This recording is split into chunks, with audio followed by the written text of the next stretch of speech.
आज बनवूया सुरमई फ्राय। सुरमई व्यवस्थित कापून ती स्वच्छ करून घेऊया। त्यामध्ये कोकम आगळ 2 चमच, आलं लसूण कोथिंबीर पेस्ट 2 चमच, चवीनुसार मीठ, हळद, लाल तिखट,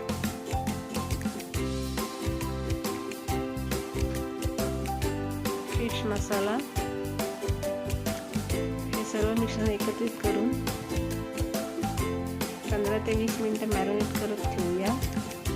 एका ताटामध्ये बारीक रवा 2 चमच, तांदळाची पिठी 2 चमच,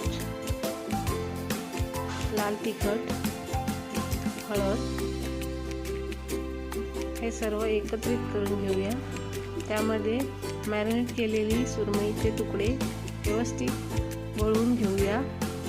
तव्यामध्ये तेल गरम करून त्यामध्ये सुरमईचे तुकडे फ्राय करून घेऊया।